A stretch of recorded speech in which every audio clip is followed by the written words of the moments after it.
What's going on, guys? Good to see you folks. We got 41 people and counting. Sorry, we had a little bit of technical difficulties, so it took us a little while to start the Zoom, but glad you guys stuck with us and that you can make it in. Shout out to you guys. Let's see. What's going on, guys? Oh, I am good to see you folks. We got 41 people. Okay. Sweet. Yeah, so welcome to the Herd of Profits Zoom. What is up, Donda? What's up, Jim? Good to see you guys. So this is a elephant challenge Zoom. So we are sub-2 students. We're mastermind students. We actually own a property with Pace, so we're pretty close with him. We were just hanging out with him in Montana last week. So the point of this challenge, the elephant challenge, is real estate, as you guys know, might be a little scary to jump into, right? There's probably hundreds of different niches you can get into, different ways people make money. You have land flippers, land developers, fix and flippers, rental property investors, mobile home flippers, right? So many different ways. You have note buyers, wrap buyers, all different sorts of ways to make money.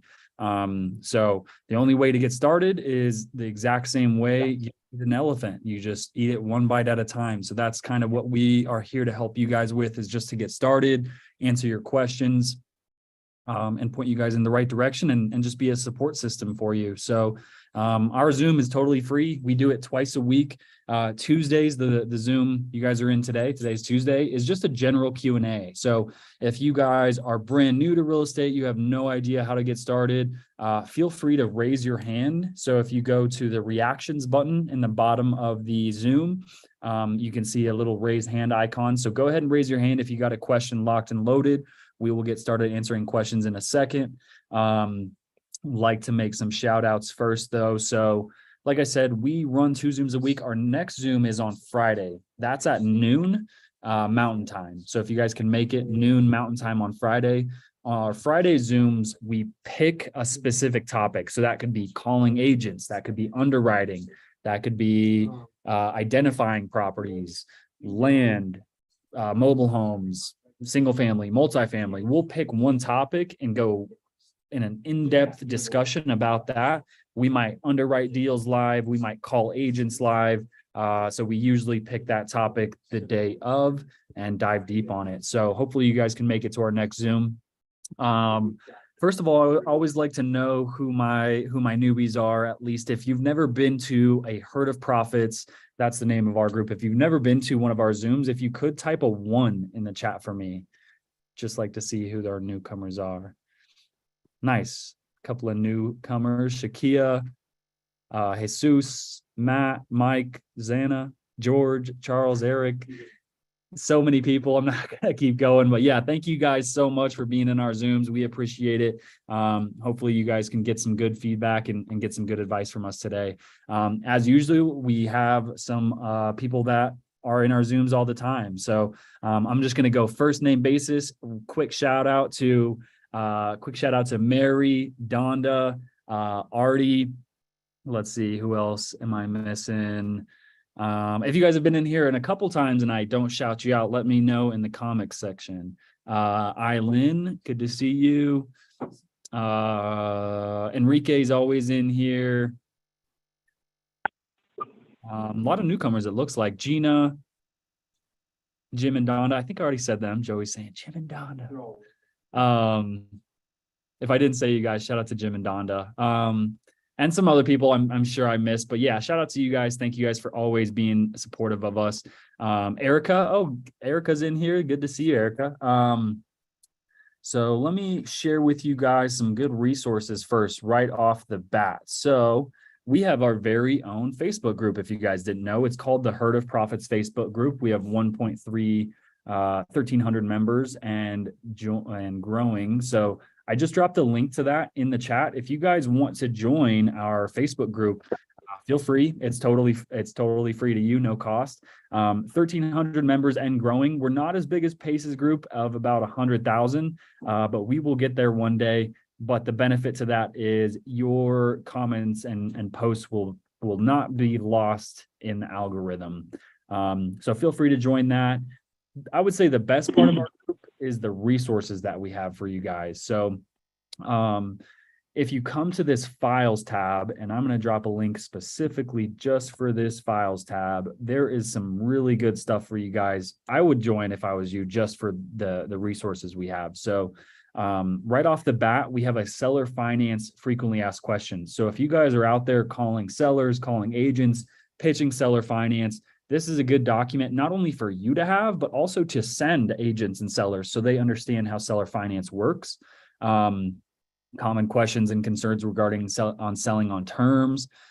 This seller net sheet, Joey in our group actually made this. This is a side-by-side comparison that you can send agents and sellers how much money they'll make on market versus how much money they'll make with a subject to transaction. We send this seller net sheet with every subject to offer that we send. So highly recommend you guys download this and play with it. We've done tons of videos on how to make this and run the numbers. So we've already done a ton of videos on that. And I'll show you guys in a second how you can find our past videos. A subject to frequently asked questions, another great resource for you guys to have and also to send out to agents and sellers. Here's a script to call agents and present subject to and seller finance, the foreclosure process. Now these, you'll see seller finance LOI, hybrid LOI, and subject to only LOI. LOI stands for letter of intent. This is essentially a 2-page document that spells out the terms of an offer. So you don't need to send a seller or an agent a full purchase and sale agreement, 15 pages. We don't do that. When we send offers, we send these letters of intent. And it's a simple document that just spells out the terms that we're looking to buy their home at. It's really easy to read. So these are blank templates. You guys are more than welcome to download and start sending offers if you want. And the website I'd recommend you use to fill these offers out is called dochub.com. Can't show you that.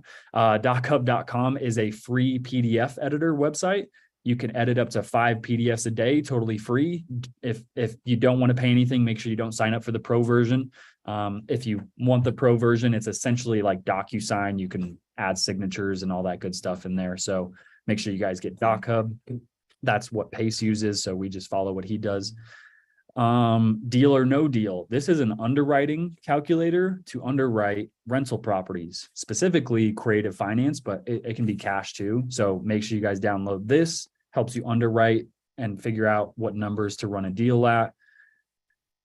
Here is our buy box. So we buy properties all over the country, mostly rental properties, mostly creative finance rental properties. So if you guys want to see what we're looking to buy, download this PDF. And then lastly, this is probably one of the best documents in here, is this estimating repair cost PDF. So if you guys are in construction, you're not general contractors, you have no idea how to estimate what a rehab will cost, I would recommend you download this PDF and read it and run the numbers on a few different homes. So yeah, feel free to join our Facebook just for these files right here. I would say that's probably the biggest reason you should join. But other than that, we have a great community. A lot of people will help you if you guys have any questions, and leave it in our Facebook group. So yeah, so there you go. That's my Zoom. Hopefully you guys had a good time. Just kidding. We'll keep going. Which forms will require a third-party authorization, like needing a notary? None of the documents I just shared with you, Chris, none of those should need a notary. So you should be all good there. We buy in Alabama, George. Absolutely. Yeah, we love Alabama. So we like my preferred markets are markets with average home price around 200, 250,000. We live here in Denver, Colorado. Average home price is probably 550. We still buy here, but I prefer cheaper states, especially as interest rates rise. More people move to those cheaper states because you can still afford an 8% interest rate on a $200,000 home. You cannot afford an 8% interest rate on a $500,000 home. I like Tennessee. I like areas where the population, so I look for counties. I don't go by cities. I look for counties with a population above $200,000.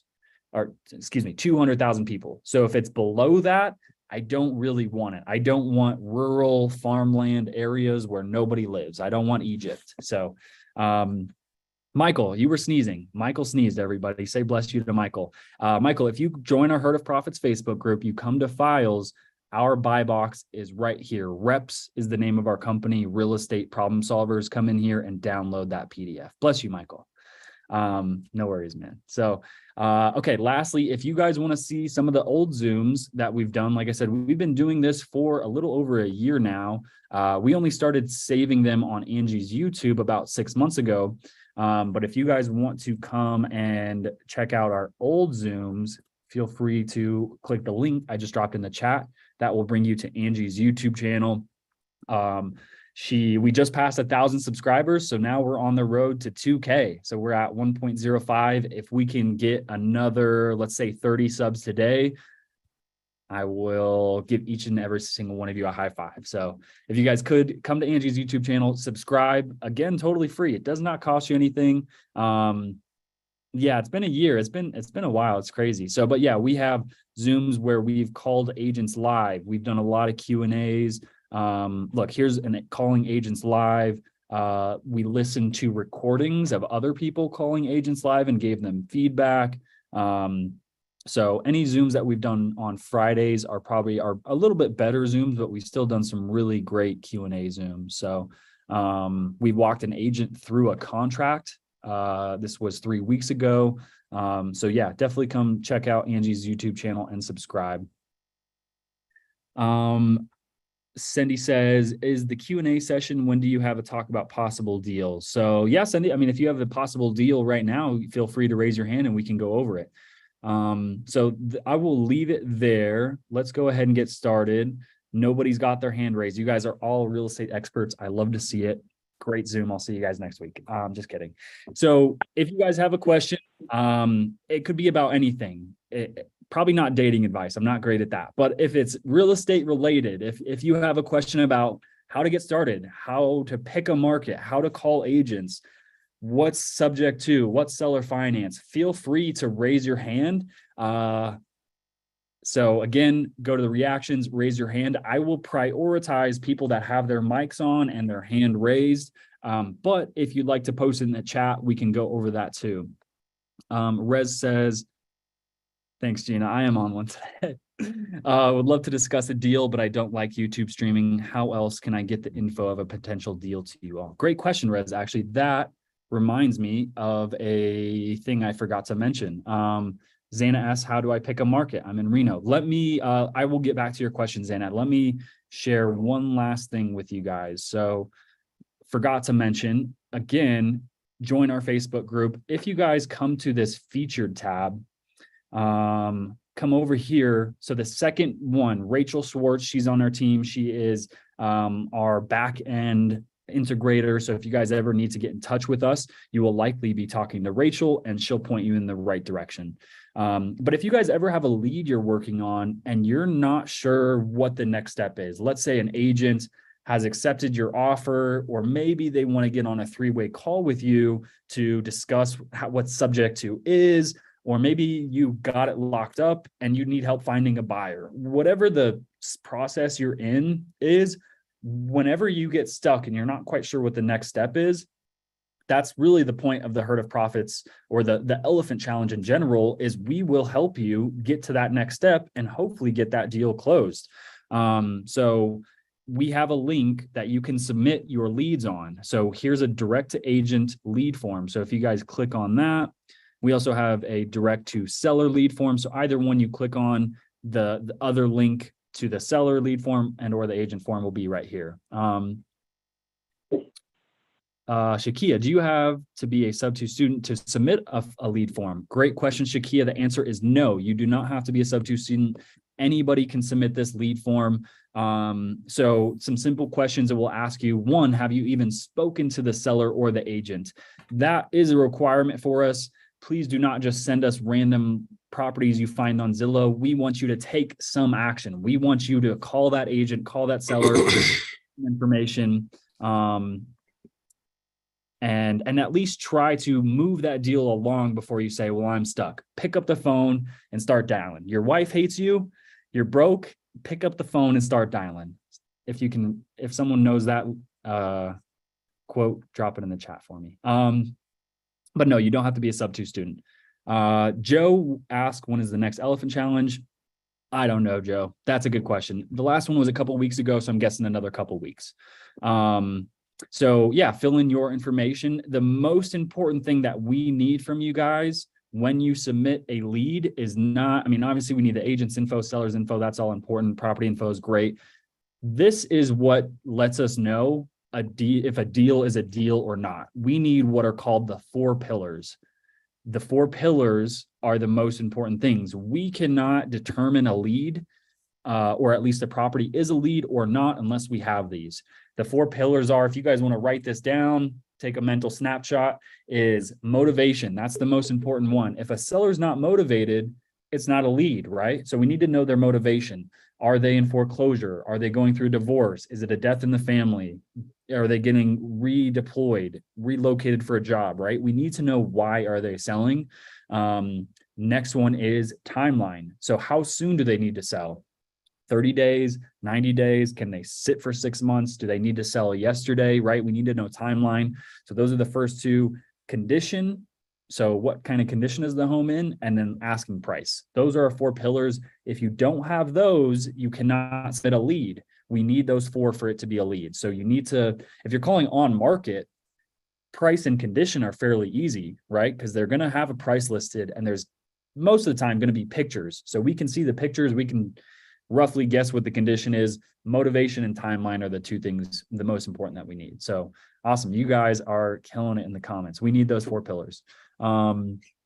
Okay. So again, if you guys have leads, you're stuck, you're not sure what to do, send that form to us, and someone on my team will reach out to you and figure out what that next step is. We will help you underwrite it, send an offer, close it, fund it, find a buyer, whatever the next step is. We know how to do it. We'll help you get it closed. Joel says we are the agent whisperers. Yeah. So me and Joey are the primary lead managers. We don't look at every lead. We sort of jump in where we need to. Other people on my team are Linda Willoughby, Robin Hurt, Artie Littlefield, Travis Bouchanville. So those are some of the people you might speak to when they call you to talk about your lead. Those are my lead managers in training. So yeah, so if you guys have leads, send them to us. We'll help you get them closed. So I will end it there. So let me see. I missed a question. I told someone I'd get back to them, and I forgot what the question was. I need some help here. Also, if your Zoom name is not your actual name, if you could change that. So go to participants. You'll see your name at the top there. Click more and click rename. If your guys' name is iPhone user or something like that, please change it to your real name. Okay, sweet. So let me see. Whose question did I miss? I told someone I'd get back to them, and I missed it. Oh, Rez likes to discuss a possible deal. So Rez, what we can do, we can use examples. It's not really the best. I sort of need the address to be able to pull up financials and all that stuff. But if you want to just submit it to the lead form, we can help you that way. Also, we will never steal a deal from you. If you send us a lead and it closes, you will get paid in some aspect. If you send us a lead and you spoke to that agent one time and that's all you did, we ended up closing it, wholesaling it, keeping it, whatever, you will still get paid. We'll never steal a deal from you. We don't need your deals. That's why we say send it if you want. If you don't want to, good luck closing it on your own. We wish you the best of luck. Okay. Finding some conventional pays powerful line. Okay. I don't know if you're talking to me. I don't know what your name is. I see 1520 *** 269. If you could raise your hand. Yeah, that's me. I'm sorry. My name is Robbie. I can't get into your guys' Zoom at all. I only can get through the audio portion. Oh, gotcha. And I've been trying to reach out to somebody. It keeps on asking for authentication code for some reason. Okay. Robbie, are you part of our Facebook group? I am not. I just joined up with the Elephant Challenge. reserved for this meeting for today, and I've been requesting some assistance for the last hour, and no one's gotten back to me. I know you guys are busy, but I'm just trying to get some clarification. Yeah. Have you registered through the Circle platform? I did, and that's Okay. and I like I said, I sent several messages to get some information. I have the meeting ID, but there keeps on asking for an authentication code for some reason. Okay. Are you on your phone or your computer right now, Robbie? I'm on my phone talking to you, but I've been trying to get on through the laptop or my computer here. Okay. Anybody in here that is technically savvy and thinks they can help Robbie, please let me know, because I am not. To be honest, Robbie, I have no idea how to help you. Okay. I I don't know. apologize for interrupting. I'm just trying to getting some assistance, and I just like to be part of this. What's going on? Yeah, no worries, brother. To be honest, man, I have no idea. I'm not technically savvy with Zoom. We have issues with Zoom all the time, and I feel like I'm 65 years old because I'm like, what do I do? So if anybody in this chat, Jose asks, what's your number? Robbie, what's your cell phone number? I'm gonna have these people It's text 520 520. Yes, 971-1269. What was the last four? 1269. I probably typed it in wrong. 520-971-1269. Correct. Okay, I just posted your number in the chat. Hopefully nobody sends you anything rude. I'm asking people to either text you and or call you to help you out. Okay, Robbie, I don't really know how else to help you. That's okay. I appreciate your time. Thank you for taking your time with me. Yeah, man. Good luck. Let's go. All right, guys. Let's go. Okay. I know some people have their hand raised. So let's see. Jose, I appreciate you, man. If you can help him out, that'd be sweet. So Rez, it's an off-market deal. You're in a combo with the seller now. I'll send it through Facebook. Don't want to discuss in a way. Sure. No worries, Rez. That's totally fine. We understand. We can't vet everybody who's on Facebook and or YouTube. Mary said, Dylan, you mentioned earlier that you were going to show us where the videos are in regards to the seller net sheet. Was the YouTube links or those videos in another place? Thank you. Yeah. They will. Let me show. I know there was one. So one of the last videos we did, we identified a deal, called the seller, or excuse me, called the agent, underwrote it, filled out a letter of intent, and sent an offer. I want to say it might be this one. Follow up with leads. No, maybe not. Calling an agent, walking through a contract. It might be this one. It's one of our more recent ones. Also, if you guys can help us out too, unfortunately, we named the challenge, or maybe this one, calling agents live. So one of these, unfortunately, you might have to skim through. But yeah, if you guys ever watch our videos, leave comments on the videos and let us know what that video was about, so we can properly name it, leave some timestamps, and that'll just help other people out in the future. So, got it. Sweet. All right. Possible to go over steps, form, use the process, create a finance deal step by step. See you, bro. Does a lead have to be on contract? Diane asks a great question. Does a lead have to be on contract? No.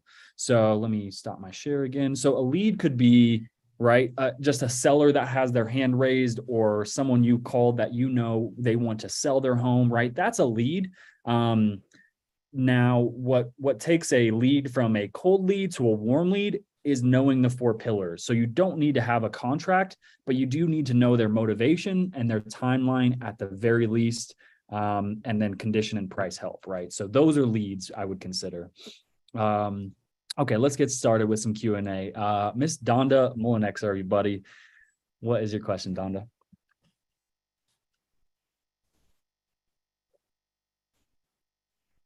Are you muted? Let me unmute you. There you go. Hi there. Hi, good to see you. Hi. Hey, we've got a couple rentals and then we got an Airbnb, and we're trying to fill some of the time slots. And I know are you guys doing insurance? Like, companies for your rentals to fill in those? I mean, are you guys doing any of that and having any company names to reach out to, or any suggestions on that? So are you asking like what type of insurance to get for your short-term? No, like, if somebody to house them in our home, in our property. Oh, like a corporate rental? Yes, yeah, like that. Okay. We're not really doing that, but Joey, do you want to answer that? Yeah. Okay, Joey, answer that. Let me mute. Okay. Yeah, don't turn that off. You should hit up Angie for that. She's Who? working close with somebody right now, so we're about to actually be doing that. Oh, okay. So it's like basically an insurance company, something devastating, a hurricane, whatever happens to somebody, Right, they'll put them in a house and they'll pay their rent for them. right. That's basically what you're talking about? Yes, yeah. Yeah, we haven't done it yet, but I know we're working to do that. We actually might turn one of our Texas properties into that because it is a hurricane, or a lot of hurricanes happen in Texas. They move them all around. Mhm. So we are working with the insurance company. I would hit up Angie for that. She's the one trying to get us into that. Who's that? My mom. Oh, Angie. Oh, cool. Yeah, I'll get a hold of I Angie. know I got it's her just number. weird to say that on the Zoom, so I just I know, want to be right? professional. Your mom. I know. She's awesome. Yeah. Right. Yeah. I'm Yeah, still her okay. boss though. So. Yes, we let you guys think that though, right? You know that, right? Exactly. Okay, thank you guys. And Donda to Jose seems to know stuff. He said Furnished Finder is also a great place. I highly recommend that as well too. It's great for finding traveling nurse rentals, but a lot of traveling professionals in general use Furnished Finder, whether they're in the oil industry and they're getting stationed for 3 months or whatever. That's a great place to post your rentals as well. That platform allows tenants to message you, but they will also send you leads. So if someone is in the area is moving and they registered on Furnish Finder, they will send you their info to call that person as a lead and say, hey, I have a room available. What are you looking for? And yeah, try to get that person in there. So recommend Furnish Finder as well too. Yes. And is there any other ones that you know of that are similar to that? I'm sure there are. It's not set up for pad split. It's not a pad split type of property. So gotcha. Okay. Yeah. I'm not too sure of I'm sure there is. You could probably even Google websites Yeah, like okay. Furnish Finder. Okay. And Erica says insurance agents will help too. So you can also call some local insurance agents too and see if they have anybody being replaced for a few months while their home's being renovated or whatever. Yeah, I'll pull up a list of them in that area. All right, thanks, guys. Right on. Thanks, Donda. Great question. All right. So let's see. Elijah Cook, what's up, brother? You had a question? Yeah, I got oh my God, a earnest money question. Okay. So let's say I got a property under contract and I put down earnest money and I'm wholesaling the property. How do I get my earnest money back?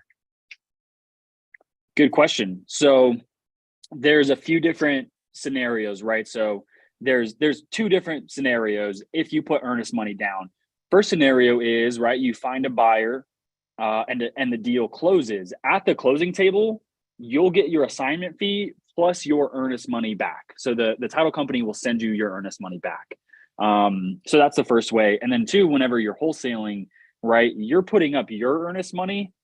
We usually only, on every contract, every deal we do, our earnest money when we're dealing with a property that's on market is $1,000 tops. I've almost never had an agent balk at our earnest money being $1,000.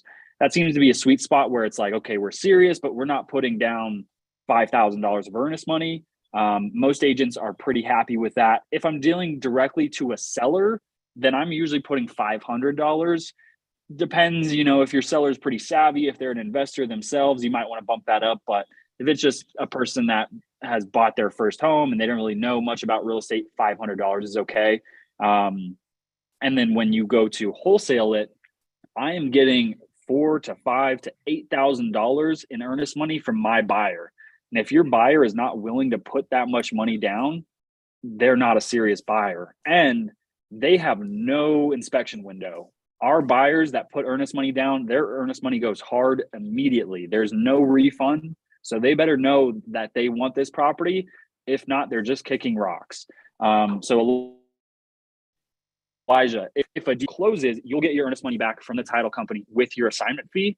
Now, if you are not confident that you can find a buyer, right, we usually give ourselves 15 to 25 days for an inspection window. Okay, so my earnest money is secured. It's refundable within that 15 to 25 days. After that 15 to 25 days, you lose it. It goes hard. Okay, it's non-refundable. So you need to find a buyer within that time period. If you don't, you need to terminate that contract and get your money back. Now, that's most cases. Some states, like the Carolinas, have what are called option fees. So let's say your earnest money is $1,000. They might say $500 or 75 or 750 is non-refundable. It goes hard immediately. So make sure you're reading your contracts. And if you're not too sure, ask that agent, how does earnest money work in this state? This is my first transaction in this state. Because I've lost $1,000 by signing an Indiana contract that I did not read. I figured it was just like any other contract. If I didn't find a buyer, I'd pull back out, get my earnest money back. I was wrong. I lost $1,000. So make sure you're reading your contracts. Does that answer your question, Elijah? Anything looming? Anything I missed? Oh, yeah, that answers the question. Another thing I had, when I do make an offer and it's accepted, I use my contract. Yes. Yep. 100%. Actually, here, what I'm going to do for you guys too, here's another reason for you guys to join our Facebook group. I'm pretty sure I'm allowed to do this. If not, we'll figure it out. But I'm going to post something in here for you guys. I'm going to give you guys a contract. So if you guys don't have a contract, here you go. Here is the wholesale contract that Yeah, they Pace can give the wholesale Morby. one, but not the other one out. Not the other one. So this is just a cash wholesale contract. I'm not allowed. I know for a fact I'm not allowed to give the creative contract out, but this is a general purchase and sale agreement that's good in every state. You're welcome. So here you go. Here's another reason to join the Facebook. Here is a purchase and sale agreement. So yeah, good question, Elijah. I would use your own contracts or the contract I just dropped in there. Some agents might say it needs to be on a Texas contract. It needs to be on a Florida contract. It depends. Like if it's a cash deal, I'm cool with that. If it's a creative one, I prefer to use my own. But always just let them know, I paid my attorney thousands of dollars to use these contracts. I know they're good in this state. I'd like to use my contract. They'll usually be okay with that.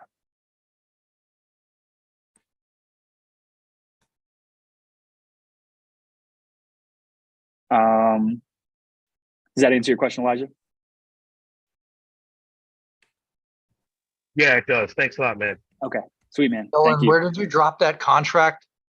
Yeah, Mike. So it is in. I think Zana asked that question as well too. So again, I don't know if I was sharing my screen. So it's in the Herd of Profits Facebook group. I'm just shouting it out tons of times today. So if you come in here, let's see if it's uploaded already. I wonder if it needs approval. That'd be funny, huh? Okay, so I just dropped it in the Herd of Profits Facebook. So if you come in here, it's right here. It should upload in the files here soon. It doesn't look like it yet, but it will be in here. Either way, I just posted it. So if you guys want to come in here, it's the last comment. So here's the wholesale contract that Pace Morby gave us. Come in here, click that, and it'll download for you guys. So there's that.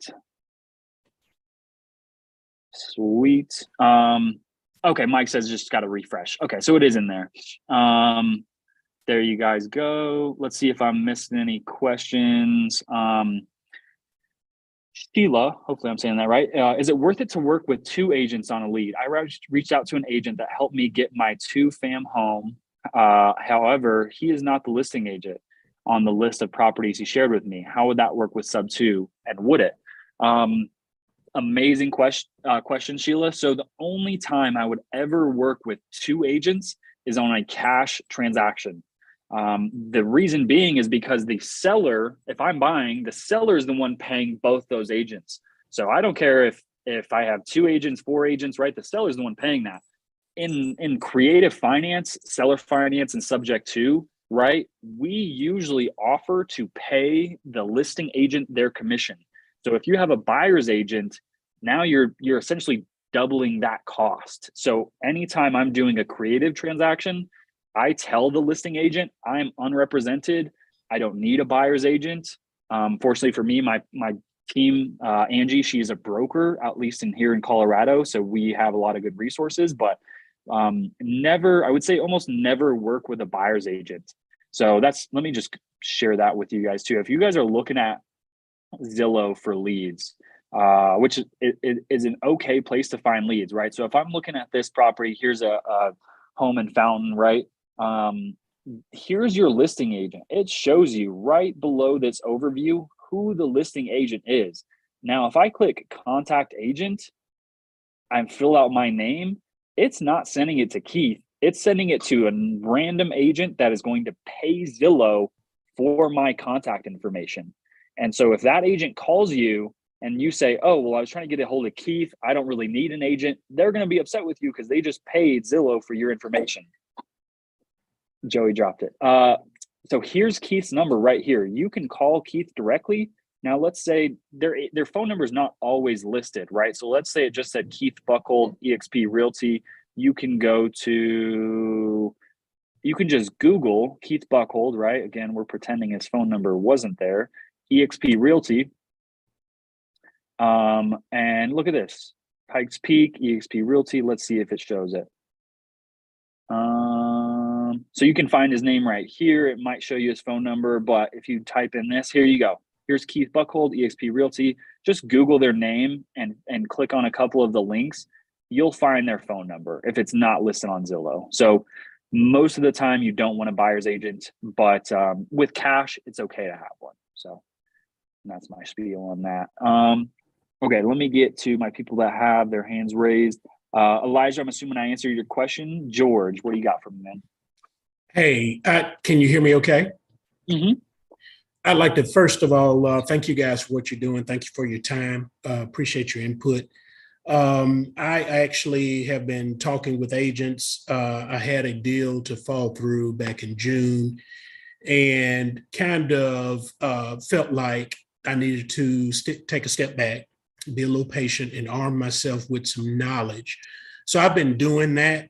I feel like I've learned some things, and I am right on the edge. I have that contract that you just showed to make the offers.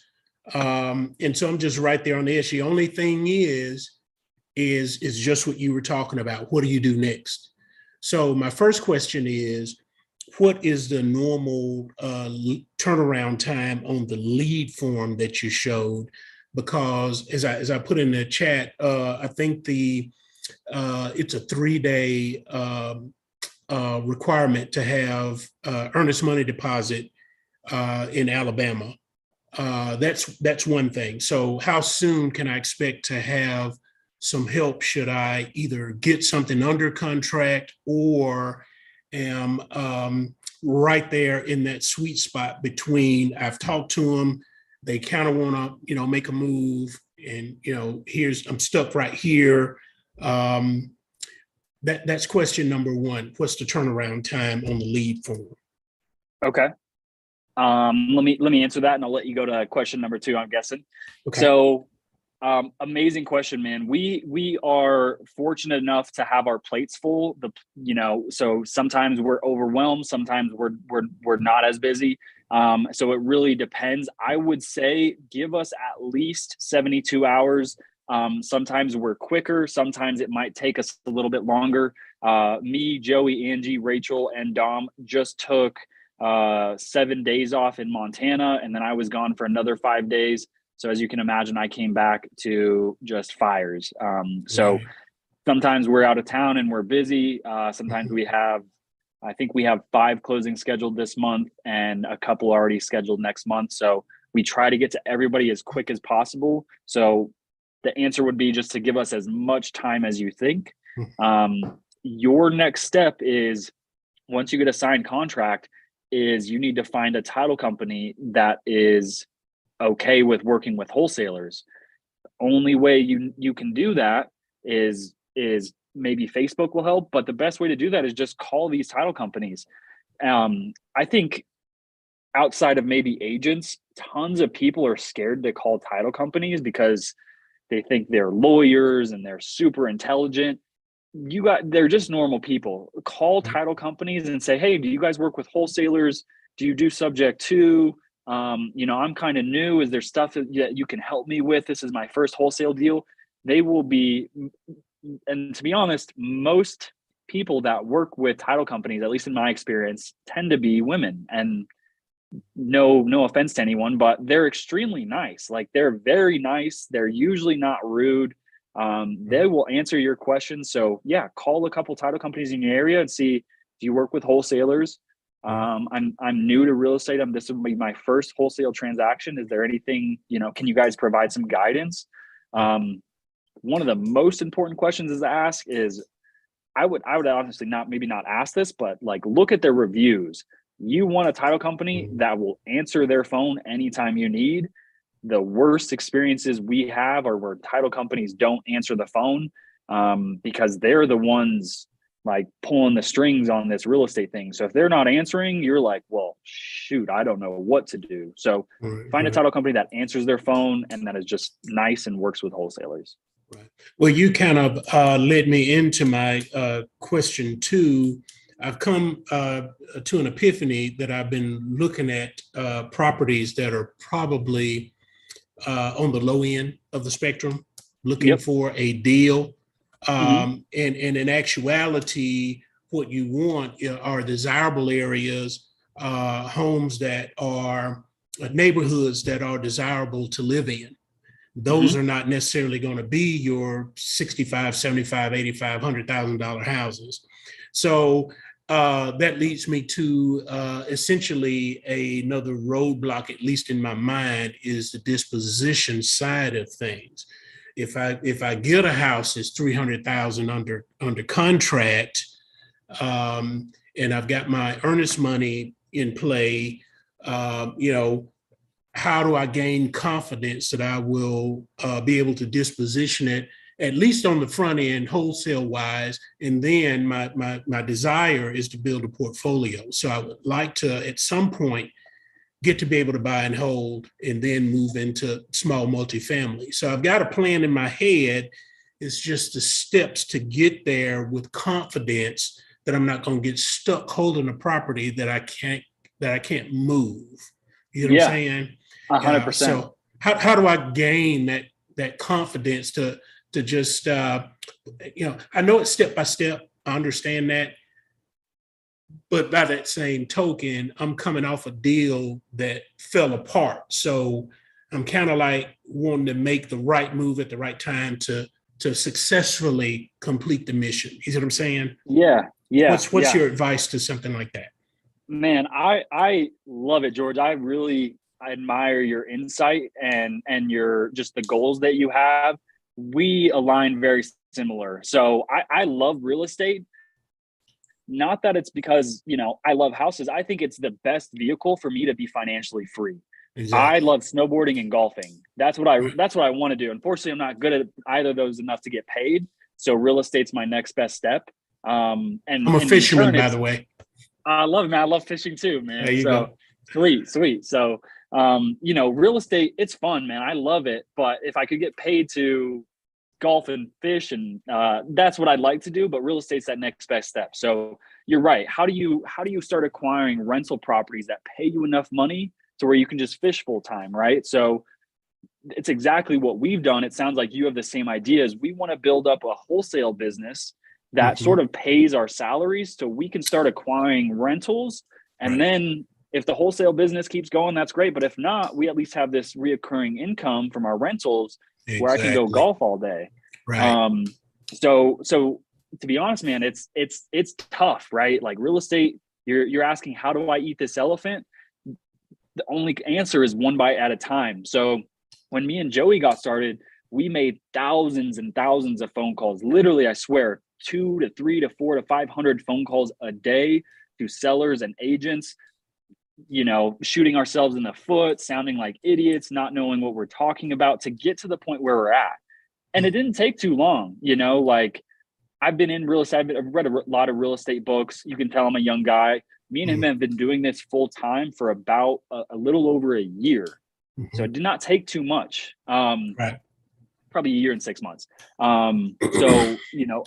First thing I'll tell you is you're going to need a team. Okay. So it's going to be very hard for you to do this on your own. We're blessed to have Angie and Dom, who have ran real estate companies and other companies and know how to build a business. So if you're doing this on your own, you're going to have a hard time. Again, that's the benefit of having us, is we can help you sort of scale this and answer questions that you may have. So I would say, don't be afraid to shoot yourself in the foot. Don't be afraid to have a deal fall apart. Encourage, look for those deals. That's how you're going to learn. You're not going to learn from a deal going through successfully. You're going to learn from the deals that fall apart. I would say 90% of the deals we've had all have hiccups. There's always some issue. Only 10% of the deals we've had is like, okay, got it under they agreed to our terms first bid. They signed the contract. We found the buyer. It closed. You don't really learn much from those. They're great. You love them, Right. but you don't really learn from them. So don't be afraid to sound dumb on the phone. Be safe with your money, but you can't be afraid to lose $500 to $1,000. You just can't. Right. So, now, Dylan, yeah. quick question. There's somebody on the Zoom, Kim Lewis. She wanted to see if you could possibly look at this deal. Okay. Kim, can you get on? Can you pull her up? Yeah. Let me Can you guys finish. hear me? Yeah. Let me finish answering George's question real quick. Okay. All right. 1 second, Kim. Sorry. So yeah, George. So, you just have to, it's just trial and error, man. You just have to keep trying, keep going. We'll be here for you as much as possible. Again, be in that Facebook group, ask questions. I can tell you're a bright guy. I can tell you have the right mindset. So you just got to keep going, man. And that's really the goal. So get a couple wholesales under your belt. Yeah. Essentially Nike, just go do it. Just go do it, man. That's the only way, right? There's no magical answer. There's nothing I could give you that will get you there. It's trial and error. You got to fail forward. So that's really the answer, man. 10-4, brother. I appreciate your help. Right on. Thanks, George. All right. Mr. Kim, let me see. Let me, before I go to you, Kim, I feel bad because Xana has been, hopefully I'm saying that right, has been patiently waiting with her hand raised. So Xana, if you have a question. Hi there. Can you hear me? Yes, I can hear you. Oh, thank you so much.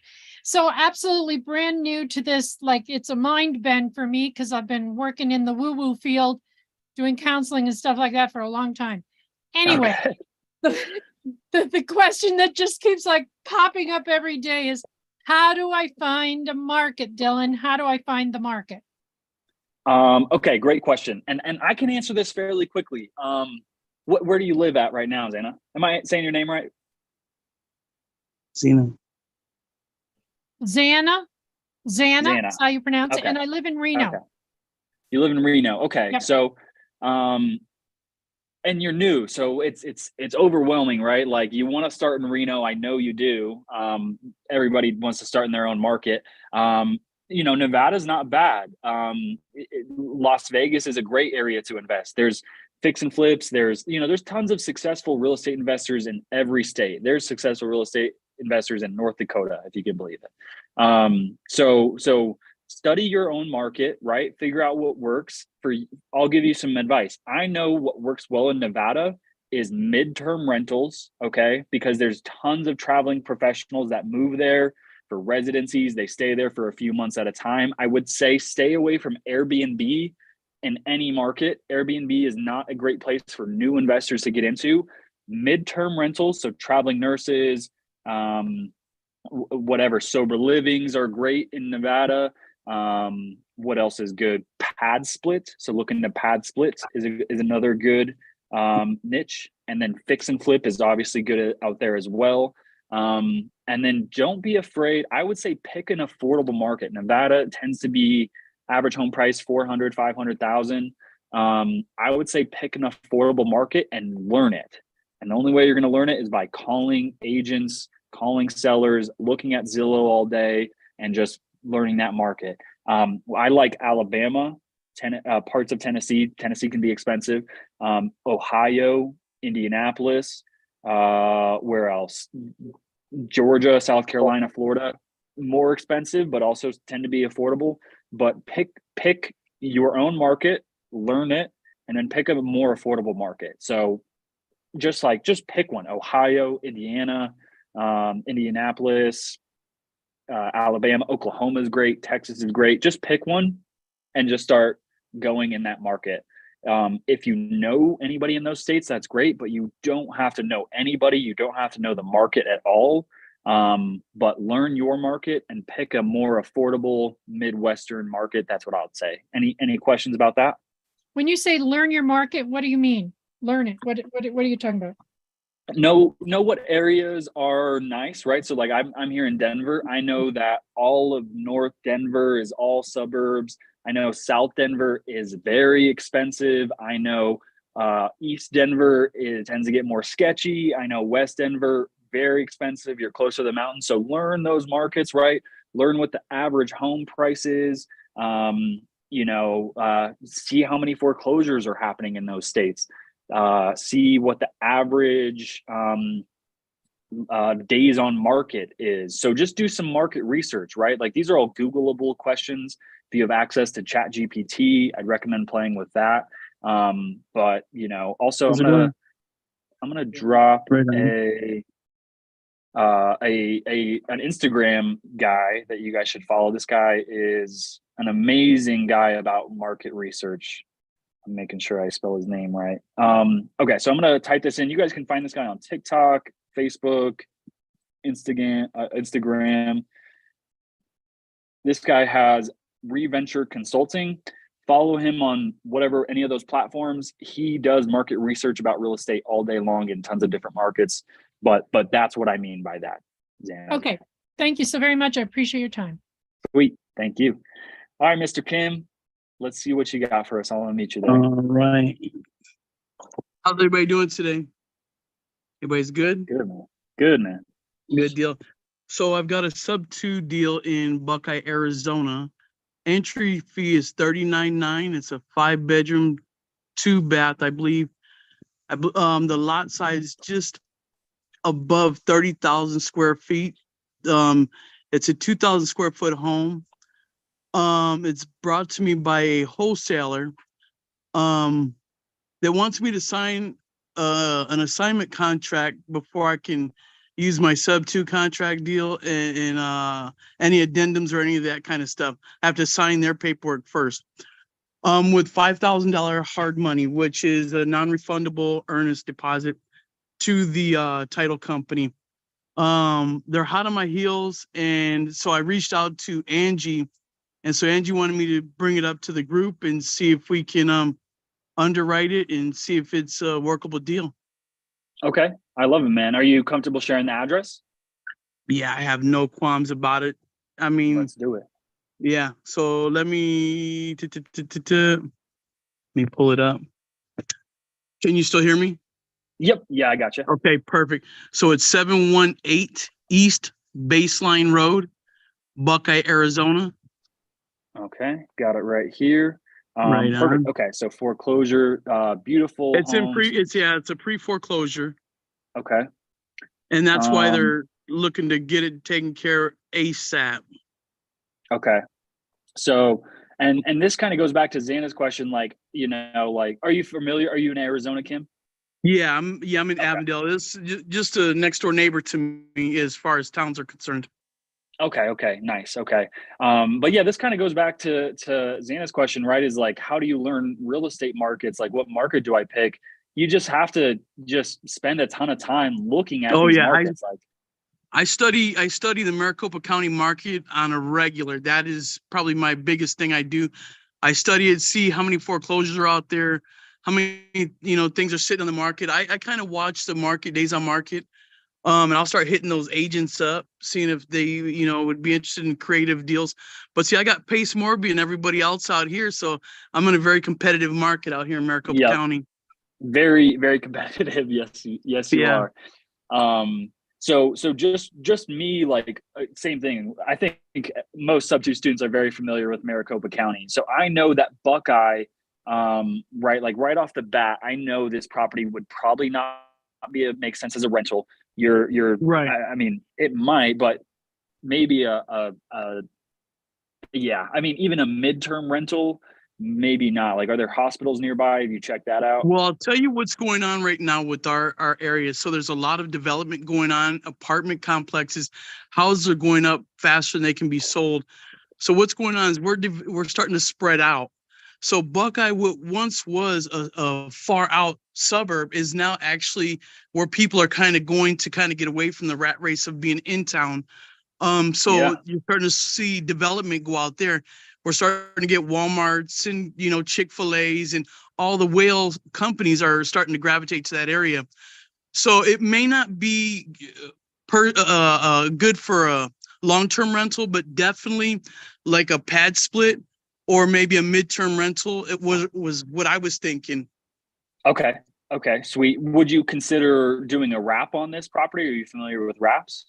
I am, and yeah, that would even be an option, definitely an exit strategy on this. Okay. Okay. Okay. So that would be my first idea, is a wrap. That's probably what I'm guessing. I'm just guessing your best, or hotels, hospitals, would be your best exit strategy on this. So if I'm looking at Buckeye, right, I'm not really seeing any hospitals. I mean, there might be some small No, you've ones, got but small little satellite banner hospitals. No major hospitals. Like I say, it's still in development stages, but you yeah. definitely have your smaller satellite urgent cares and things like that out there. Okay. Okay, good. And so you do have a high school right here as well too. Yeah, like you said, I mean, you could tell it was definitely just farm town, but for sure the path of progress is definitely moving this direction. That direction. So Yeah. absolutely. So I personally don't think traveling nurses, I think your vacancy would be pretty high. Like just midterm rental, unless I'm missing something. I just don't know. You'd want to know what the major employers are out here. Right. Walmart, but yeah. So I would say you've got a couple of distribution centers. There's a lot of warehouse work. And then naturally, like I say, a bunch of restaurants, gas stations, things like that. No big players like chip factories or major hospitals yet. So, I mean, you don't have any big players out there, but you do have smaller entities. Nothing that would bring bigger incomes, I guess. Maybe Pace would want it. Maybe, but we're looking at it for Since Kim. it's in Arizona, I don't know. We'll have to ask. Yeah. So yeah, Kim, I think your best bet would be a wrap. That's what I would lean towards. So let's go over the numbers. What would be your purchase price?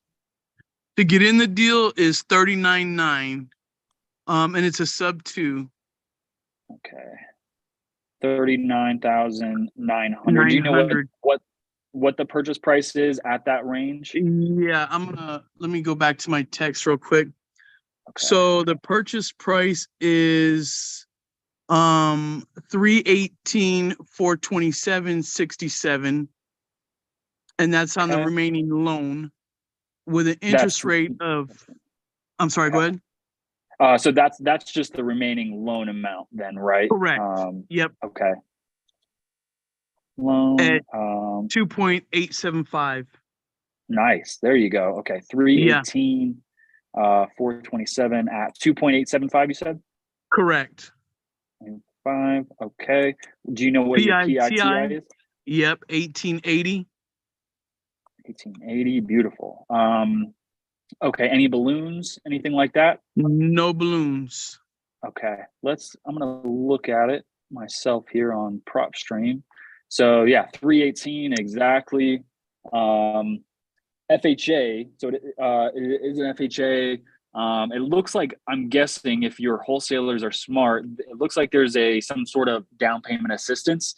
Your entry fee, it looks small, 3,700. A portion of your entry fee needs to go to paying this off. You cannot sub to a down payment assistance. Whatever this small loan is, that needs to be paid off. You can only take over Okay. this existing FHA loan. So verify that with the wholesaler. Is it Kevin Cho or someone like that? No, it's not actually. He's in Michigan.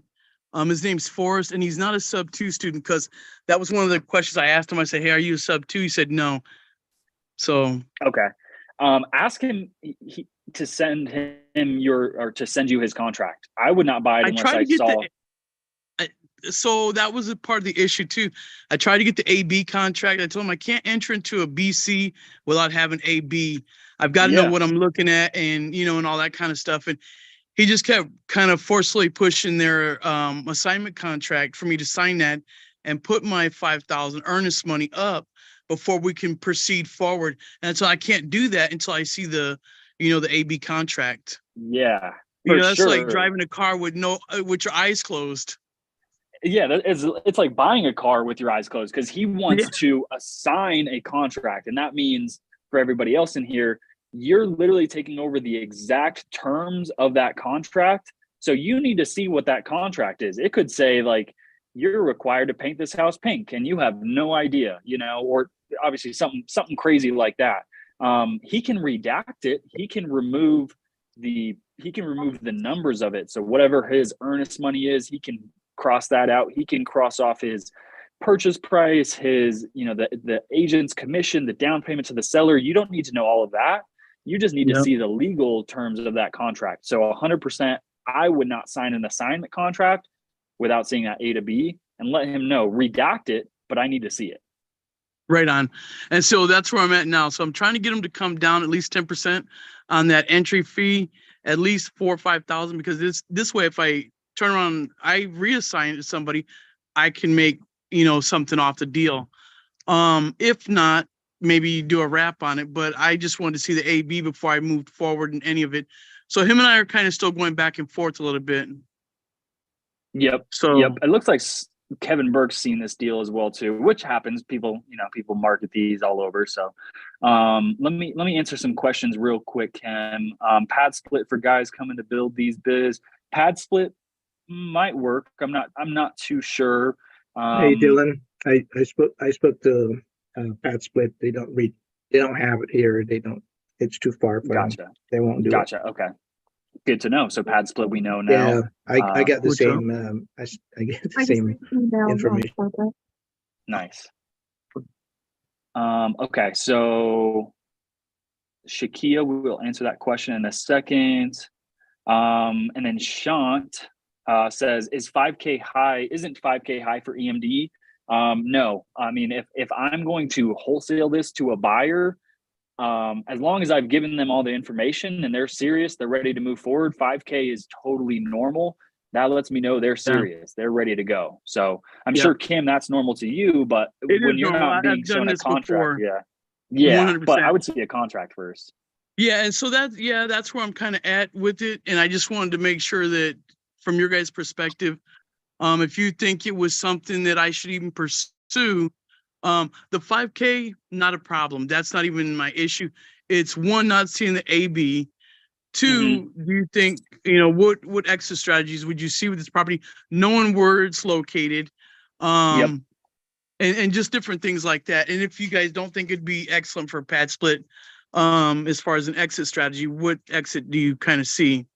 Yeah. So when you're looking at wraps, it's important to know what your ARV is. So they're listed at 421. And you don't need to be that's about the ARV. Yeah, you don't need to be as exact with it as a fix and flip. You just kind of need to know, okay, is this thing worth 421? Is it worth 4? Is it worth 350? So, okay, so if you're at, let's call it 4 just to be conservative, right? So Yeah. looking back at our numbers, so you're getting into this deal for roughly 10%, I think. Right. Let's call it 400. So you're all in at 10%. Does that include closing costs or is that separate? That's separate. Okay. Yeah, that's separate. Okay. And that's fine. That's usually how I market my deals too, is like, here's your entry fee plus closing costs. So that's how Yeah, we but you do know it what though? too. Pace likes to wrap everything in one big pretty package with entry fee, holding costs, assignment fees, you know, and just the list goes on.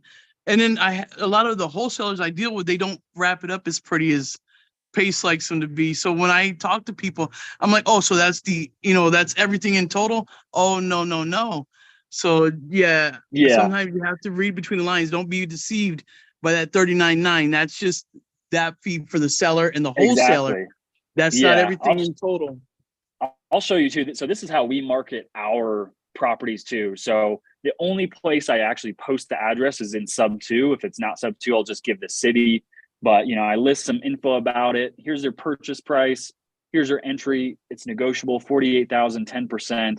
That includes down payment, agent commissions, and assignment. And then outside of my parentheses, I put plus closing costs and TC fee, just because it varies, right? Like it could depend on if you do a self-perform closing, if you use a TC or not. So it's tough to say what those costs could be exactly, is why we don't do it. But yeah, make sure your wholesaler is at least disclosing whether or not that includes those fees. So Right. okay, so let's look at this as a wrap. I think this is a wrap all day long. No doubt about it. So I mean, you're picking it up for a lot of equity, right? Like you're Correct, getting yeah. it for 318 plus 40, right? So you're getting it for 360. I mean, at least 40K in equity. Yeah. Well, another thing I thought too, as far as exit strategies, because of the size of it, I also thought about sober living. Hey, sorry to cut you off. But I talked to Pace. He does buy in Buckeye. He does. Yes. All right, Angie, I will definitely hit you up. I got to get with this guy. Hey guys, I hate to cut it short. I got to jump into this meeting. But Angie, I'll reach out to you. Let me reach out to the wholesaler. Dylan, I appreciate you taking the time. If you guys want to work through those numbers, definitely use my info. But hey, you guys have a great day and good Right on. talking Thanks, to you. Kim. Thanks, Kim. All right, All right, have care. a good one. All right. Sweet. So I'm gonna finish this. And if Kim wants to check it out on YouTube later, he can. Look at that. Shant Googled it. Chakia pad split is essentially just where you take a large home like this, baseline Buckeye. It's 2,000 square feet, 5 bedrooms. You could probably maybe squeeze another bedroom in there somehow, close this living room off. You're essentially renting rooms out bi-weekly. So people are just renting out small rooms bi-weekly, sort of traveling professionals that are just sort of looking for a place to stay. So let's continue underwriting this. So if you guys aren't familiar with wraps I'll explain what a wrap is. George, you have a question real quick? Well, you partially answered it. I was going to ask you to talk about the wrap a little bit, but I was also wondering how she would get around the wholesaler not wanting to verify that they actually have a contract on the property, and how could she trust? I'm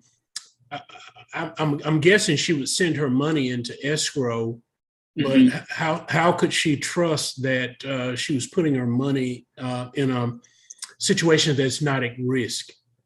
Yeah, so 100%. If I'm buying anything from wholesalers, there's we've posted deals on Facebook where we're in direct contact with the seller or the agent, right? We're the contract holder. And I've seen random people that I've never met, never talked to, repost my deals in the same Facebook groups. And I'm like, dude, I have no clue who you are. Delete that right now.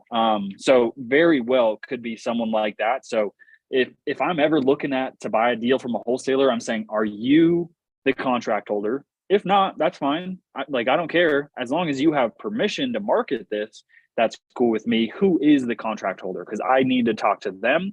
We'll still make sure you get your finder's fee or whatever, but I need to talk to the direct contract holder So that I would just lay it out that simply. If they're not, I would say, sorry, man, can't work with you.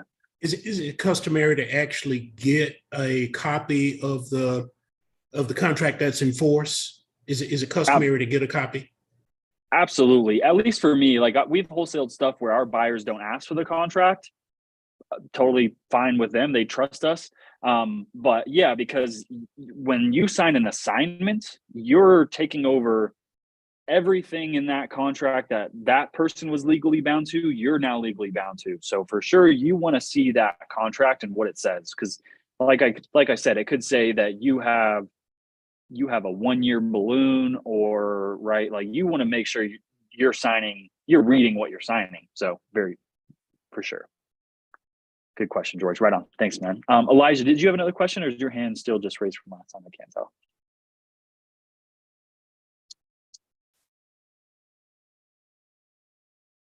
No, I did have another question. Okay. Let's say I'm not working in my market. I'm in Milwaukee, Wisconsin, and I want to work in Phoenix, and I get something under contract. How do I go about that process? Do I need like a notary to stamp it? Like, how does that work? Yeah. So if you're wholesaling, you're not ever the one signing closing documents. Your seller and your buyer are the only ones with notaries being sent out. If you're wholesaling, you don't need to have an LLC in that state. You don't need anything really. So yeah, I wouldn't worry but if you want to keep something, they'll send a notary. Like we just closed on something in Cleveland, Ohio. I had my title company in Cleveland send out a notary. They just find a traveling notary in my state. They sent her over to our office, and I signed closing docs in my office. So yeah, they'll find someone for you. Oh, so even if it's like A to B, like I find the contract and I send that over to them, I don't have to worry about a notary until I find the seller. The buyer, yeah. So I mean the buyer, yeah. Yeah. So if you're wholesaling, you don't have to worry about a notary at all. You're not signing documents. Where's my headphone? Sorry, guys. 1 second. Technical difficulties.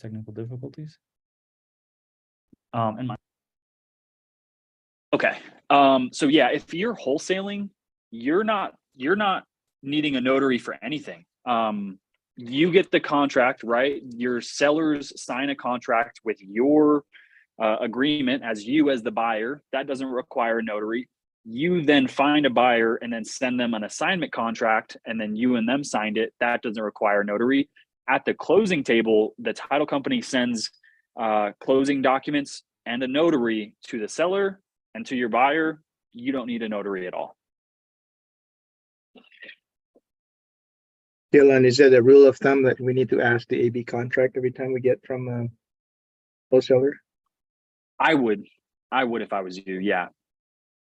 And my assignment fee that goes on to the assignment contract, right? Yes. Well, I mean, not really. So we've done it differently. So if we wholesale creative deals, we've done it where we're like, okay, here's the purchase price that us and our seller agreed to, plus our assignment fee. And now we're doing it to where it's just like, okay, it's one number. It's the price us and the seller agreed to plus my assignment fee. Like, here's your price. It doesn't say what my assignment fee is. I'm okay with sharing what my assignment fee is. I don't really care. So just depends. But yeah, you could do it either way.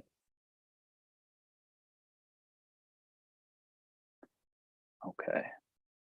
Sweet. All right, let me get through this real quick. I'm going to answer the last few questions, and we are going to wrap this. We're going to wrap this sucker up. So, for those of you guys that have never heard of a wrap, get ready to have your guys' mind blown. This is possibly one of the most creative, genius strategies that we've ever discovered. Pace, if you're a Sub-2 student, Pace has maybe a 10-long video series about wraps. Just that.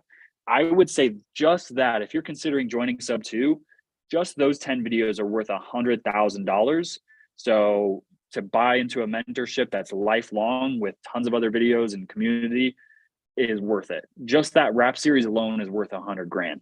So it's not a simple thing to explain. Real estate attorneys cannot explain it to you. What we're doing is I am buying this property subject to, okay? So let's say there's no wholesaler, right? I'm going to give this seller $39,000 and I'm going to take over their $318,000 loan at 2.875. Okay. So that's all that's happening. I gave them, call it 40 grand, and I'm taking over the payments on their loan. Okay. So that's the step one. Now, step two, right, is I am now going to remarket and sell this property, selling price for, call it 450,000. And the reason I can increase that price is because the person I'm looking for to buy this home is someone that has been denied by a mortgage lender. That could be an illegal immigrant, that could be a business owner, that could be someone who is an entrepreneur, just got a new job, maybe they were gifted some money, maybe their credit sucks. Whatever reason a bank denied them, but they have money to put down, they want so badly to own a home, they can afford a payment, doesn't matter. But a bank is just saying, no, we don't like your credit score. We don't like, you don't have a social security. Whatever the reason, banks are denying these people. There's millions of buyers out there like this. They simply just cannot get a loan. And they're okay with overpaying for a property because they plan to live in it for the next 20 years, 15 years, however long. So I think we can turn around and sell this property for 420, 450, right? Doesn't matter. And now I think I'm going to sell it on seller finance. So ignore this part right here, right? This is my terms that me and the seller agreed to. My buyer does not have to know that I have a mortgage on this property or that I bought it from someone who had a mortgage. They don't need to know. I'm essentially selling this property on seller finance. Like if you guys Google seller finance homes for sale near me, you'll find some of these. Down payment, right? So I'm going to ask my buyer to bring a 10, where's my percentage? 10% down payment. And that equals $45,000. So look at that. I'm in for 40 grand. I'm making another $5,000. I'm getting all my money back plus 5 grand, right? So that's awesome. You're not done.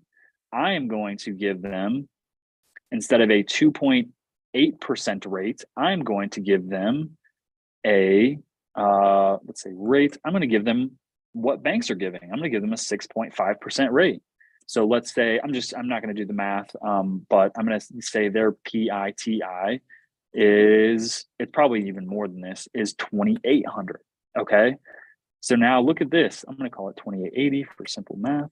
So now not only did I make $5,000 up front, I'm also, as the bank, right? So I sold this on seller finance, meaning the Bank of Dillon financed this buyer. I'm now a lender. I'm making $1,000 per month in cash flow. And the beautiful thing is I don't own this home. So if the roof goes, if the AC unit goes, my buyer, my wrap buyer, they're responsible for it. They own it. So I don't have to make repairs. I don't have to fix toilets. I don't have to worry about tenants. If these people miss payments, I foreclose on them, I get the home back and I sell it again. So that's how a wrap works. That's why I would say this is the best exit strategy for Kim to do, is a wrap all day long. The tough thing is it's not the best area, right? So he might sit on this home. He might have to pay $1,880 for a few months before he finds that right person. But there are people out there that have 45 grand and can afford a $3,000 payment, but a bank is still denying them for whatever reason. So that's a wrap. Who got their minds blown? Looks like some people. Mary says, how do you know when to do a wrap? I would say when a property won't cash flow from a long-term rental. So like if we looked, I already am just going to guess, right? Like if we looked at a 5-bedroom in this area, it probably only rents for $2,200. Let's check Zillow. So rent, I'm going to zoom out here. Right, look at this, 3-bed, 2-bath, 2,200, 4-bed, 2-bath, 1,800, 1,800. Like I'm not seeing anything for above 2,300 in this area. Here's one 2,700, but this looks like a different area. I wouldn't compare it to like, I'm just looking at Buckeye specifically. Your rent, you're just not going to cash flow, especially if you have to worry about vacancy, maintenance, repairs, right? Like you own it. Your tenant's not fixing toilets for you in a rental. You own it. So if a property doesn't cash flow, that's when a wrap becomes your exit strategy. Right? Isn't that so cool? So we have a few wraps that we own. We have one in Pueblo, Colorado. We gave the sellers $10,000 and the agent $10,000. So we bought it for 20. We found a buyer from Craigslist. That's how we find them. Craigslist, Facebook, agents, lenders. They brought $17,000. So we left roughly $5,000 in the deal after closing costs. But we went from a 2.4 interest rate to a 6.5 interest rate. So we're making roughly $700-800 a month on that property. I don't hear from the sellers. I'm a bank on it, right? I don't need to do anything, right? So it's an amazing exit strategy. There are some downsides to it, but if you're new to real estate, I highly recommend looking into them. But you want to know what you're doing. You've got to know the paperwork. So got to know how to do the paperwork, how to find those buyers, make sure you have enough reserves in case that property sits for 4 months, 6 months. So sweet. We got some mind blowns. How do you find wrap buyers? Market as seller finance. You can post this home on Zillow. You can post it on Craigslist, Facebook Marketplace. You can call agents. You can call lenders. There's so many different ways. I could spend hours. That's why I pasted 10 videos, 4 hours long on wraps. So it would take me a lot longer to explain all of this.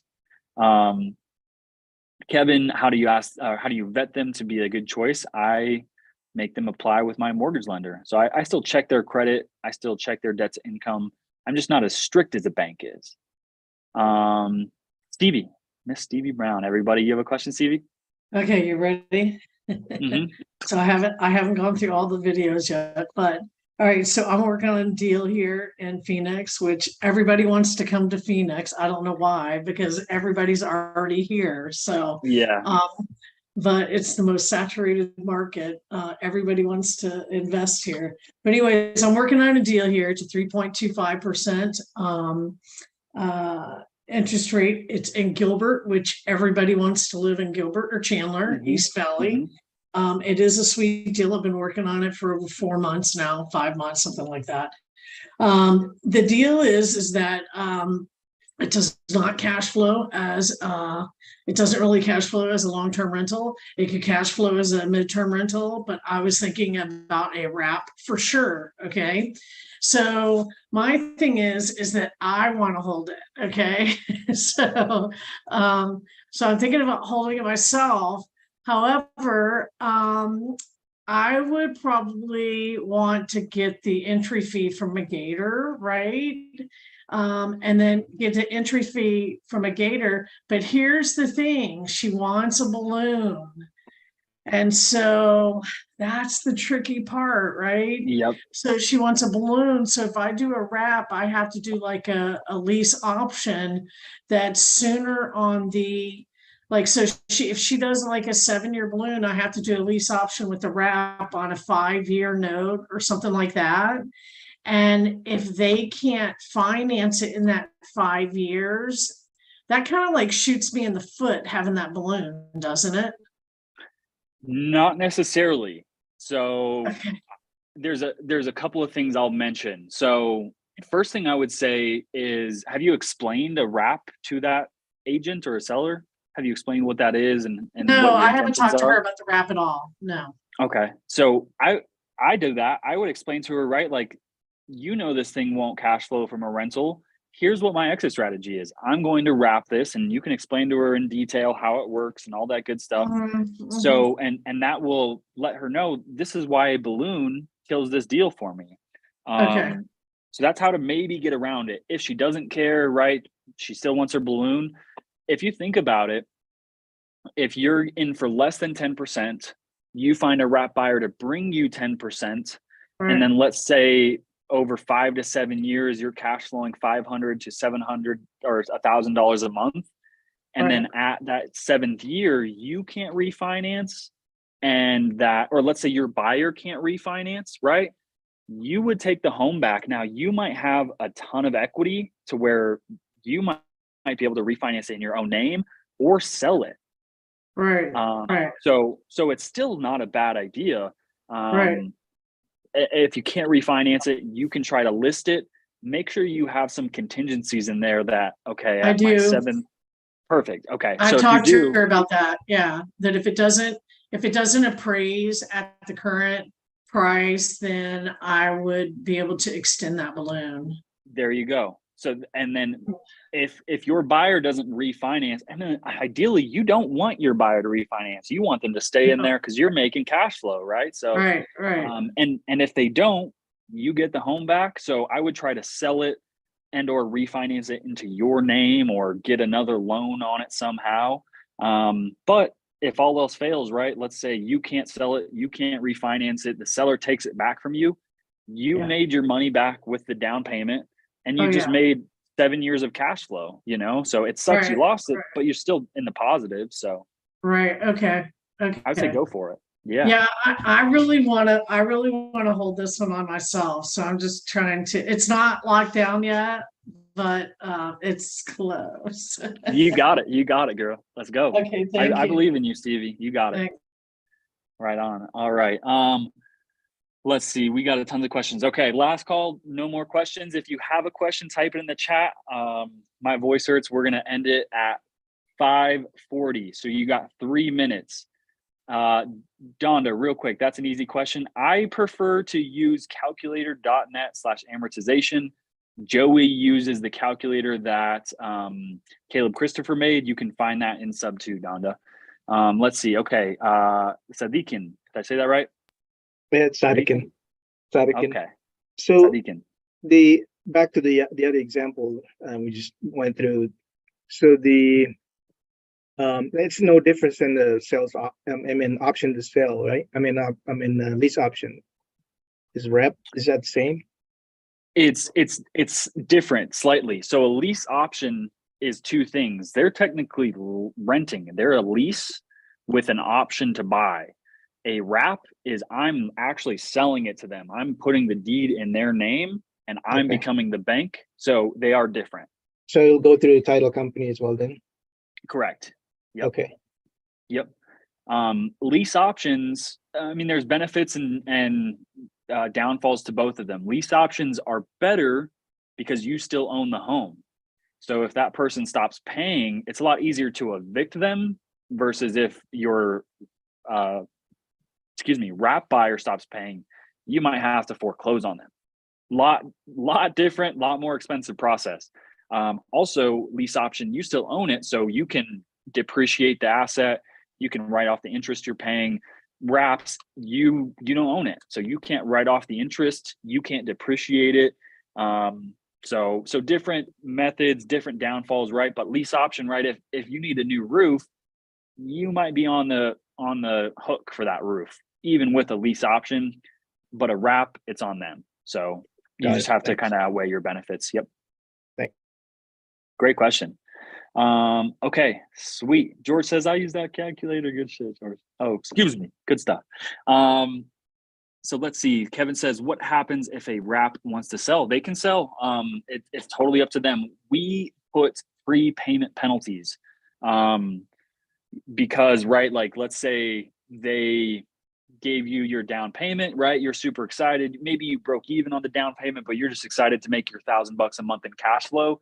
And after 6 months, they sell it, right? You're like, well, crap. So going back to my example, right? Build some equity. So if you guys are looking at this, right? I'm getting this property for, I owe $318. If I sell this property to them, they owe $405, right? So I've built myself some equity. So if they sell, I get all of that equity right there. Plus, I'm paying this loan down a lot quicker than they're paying my loan down at 6.5% as well. So you're building equity in there, but I usually am going to put a prepayment penalty in there, right? So they cannot sell within the first 5 years, or refinance. And if they do, here's what the penalty looks like. And it's usually a step down. So it's like, you'll owe me however much, $50,000 in the first year, 40,000, 30,000, 20,000, 10,000. You can refinance after 5 years, no issue. So good question. So a prepayment penalty is how you continue to make sure you make money on that. But they can sell, it's their home. You sold it to them. So if they've built in equity, right, maybe you sold it to them for our example here, right, you sold it to them for 450. In the next year, right, let's say Tesla moves to Buckeye, Arizona, and this home's now worth 800,000. That's their equity. You lost on it. So that's the other downfall of wraps, is you might miss out on some potential equity. And Mark says in Texas, it's easier to foreclose on someone than it is to evict a renter. Okay, good to know. We actually have a wrap in Texas as well too. So Donna says, my first Zoom with y'all, great info. Thanks so much. Thank you, Donna. I appreciate the feedback.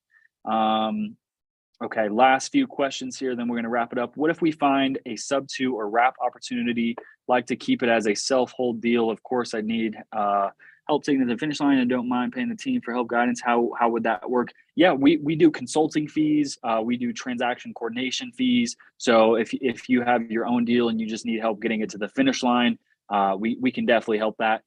Tough to say how much we charge. It could be 5,000, it could be 20,000. It just depends on how much how much work we have to do. So it just all depends. Donda says, with a contract on a property, can we do what we offer to save sellers going to foreclosure? Can we ask them to sign a deed in lieu of foreclosure?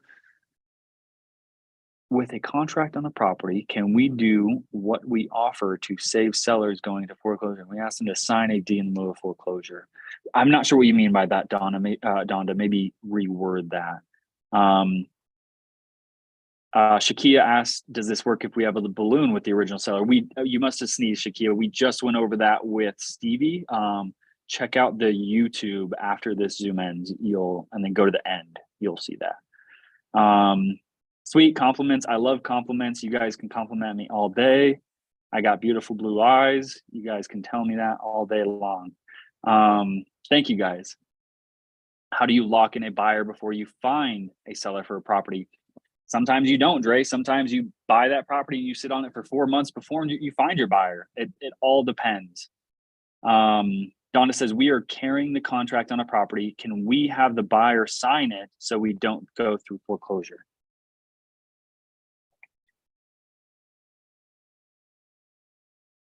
I'm still not following Donna. Maybe you can unmute and we could talk through it. Okay.